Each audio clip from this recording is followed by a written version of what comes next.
What a night.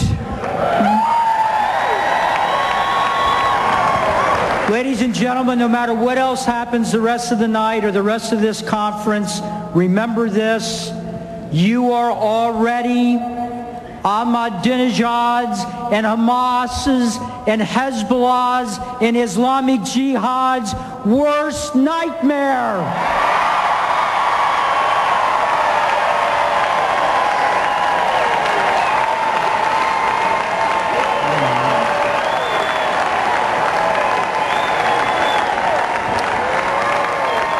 Thank you. Now thank you very much. It is my honor tonight to introduce to you Ambassador Meridor, the Israeli ambassador to the United States.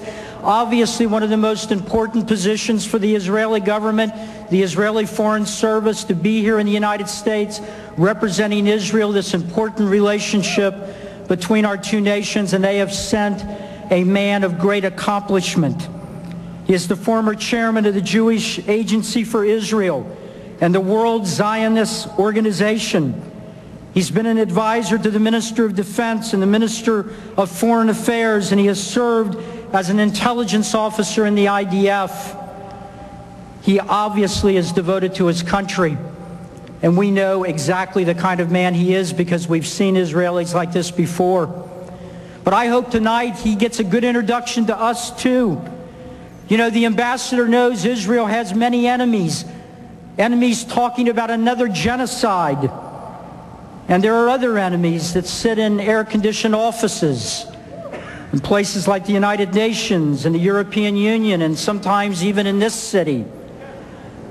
People that want Israel to risk their entire national security for a few pieces of paper or for empty promises. Now, what does Israel have in the face of all of this, Mr. Ambassador? Well, they have the will of your people. Your will, the will of your people is tremendous. But Mr. Ambassador, I hope you see tonight, you also have millions of people like those in this room that will never abandon Israel.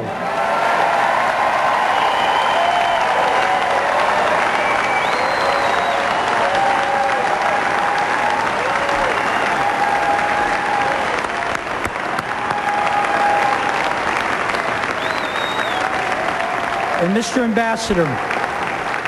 Mr. Ambassador, something else that I know you have that's even better than this audience.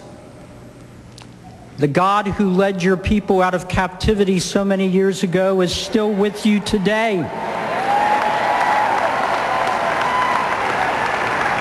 So, Mr. Ambassador, after you've spent this wonderful night here and you go back and give your report to the government of Israel about what you have seen and heard, we pray and hope, sir, that you will tell them not only of our love for you and your people, but that you will tell them that we are all praying that they will never, under pressure from anyone, including even American politicians, give up even 1 centimeter of the land that God has given you. Mr. Ambassador.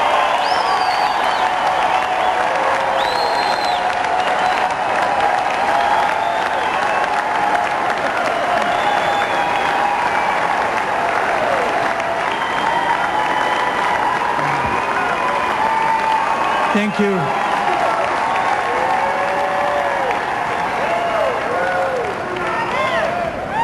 Thank you, Gary. Thank you, Pastor Hagee, for your unbelievable leadership.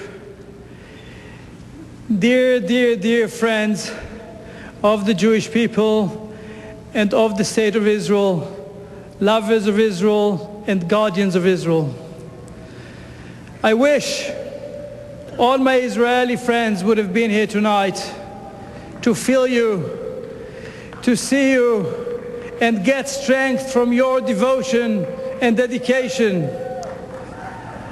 In their name and in the name of the state of Israel, for your love, for your care, for your dedication, for who you are, for your friendship, for what you stand, I want to say to you, from the bottom of our hearts, just two words in Hebrew, Toda Rabbah, thank you very much.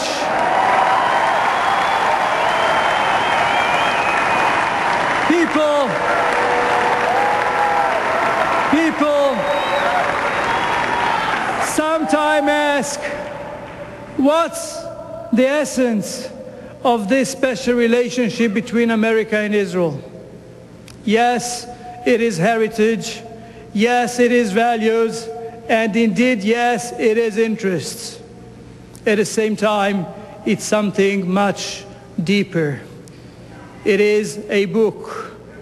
It is the Bible that binds us together as brothers and sisters.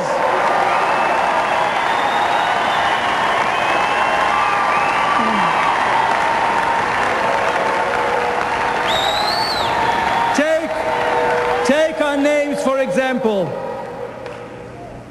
My wife's name is Noah, taken from the book of Numbers, after a lady who stood and petitioned Moses for the right of women to take part in the inheritance of the promised land. My own name is taken from the Bible too. My second name, Moses, is after my great-grandfather who was murdered by the Nazis. My first name, Salai, is taken from the Bible after a person who was privileged to come back from exile in Babylon to the land of Israel. And in the spirit of those two names, I am here with you tonight, vowing never again, and Israel is to stay forever.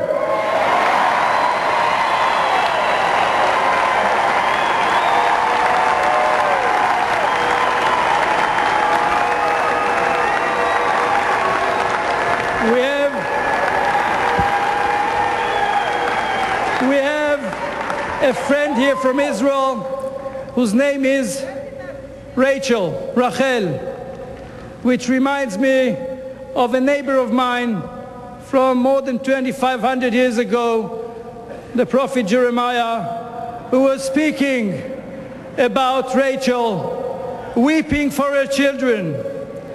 The Lord then reassured her, saying, "Keep your voice from sorrow and your eyes from weeping.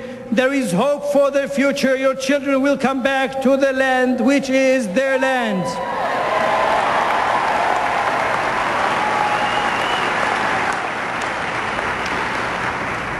When we are standing here today, when we are living today, we must be grateful that we are living the miracle. Then we can tell today, yes, the children of Rachel have returned to Zion, and they do live the prophecy of Jeremiah in every city of Judea and in the streets of Jerusalem.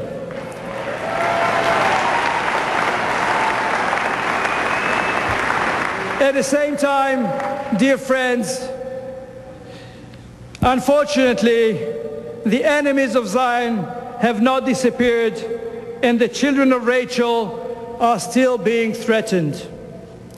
Israel, the United States, and the free world are under attack by Muslim extremists who want to destroy our values and our very lives. This threat is led by Al-Qaeda and by Iran, while the tentacles of the Iranian octopus are spreading terror in the region and throughout the globe. The head of the octopus is moving towards a military nuclear capacity. This dangerous combination of fanaticism, terrorism, and, God forbid,